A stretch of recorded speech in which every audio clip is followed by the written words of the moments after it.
Hello and welcome to Euphoria, a different take on the news.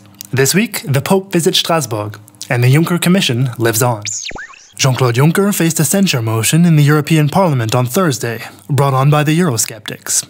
Though as MEP Catherine Bier noticed, Chief Eurosceptic Nigel Farage wasn't even there for the vote. Lacking support, the effort to oust him and the rest of his commission failed in no time at all. But Bild reporter Dirk Heuren wondered, when will we see the next one? Earlier in the week, Pope Francis dropped in at the Parliament in Strasbourg, the first visit by a pope in 26 years. Ahead of the Pope's visit, a topless Femen protester voiced her opposition at the Strasbourg Cathedral, jumping on the altar and shouting, "Pope is not a politician." She left before the police showed up, though she didn't have trouble finding an audience. The Pope, meanwhile, used his time at the Parliament to warn Europe that it needed to change, comparing the EU to a grandmother, no longer fertile and vibrant.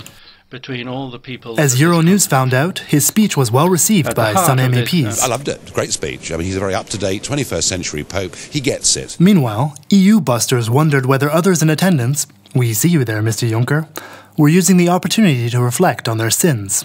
Anne Murray noted the good timing of the Pope's visit, pointing out that Juncker's EU Invest plan calls for a miracle.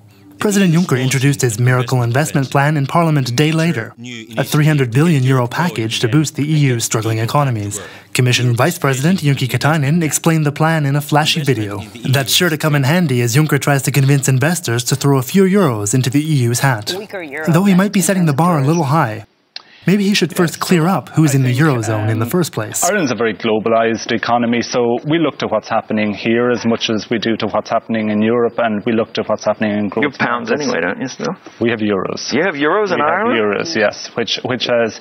Why you have euros in Ireland? A strong recovery. Why wouldn't we have euros in Ireland? For more Euphoria, and to find out where we got this week's content, check out our website at euronetplus-connect.eu. That's all for this week. See you next time. Thanks for watching.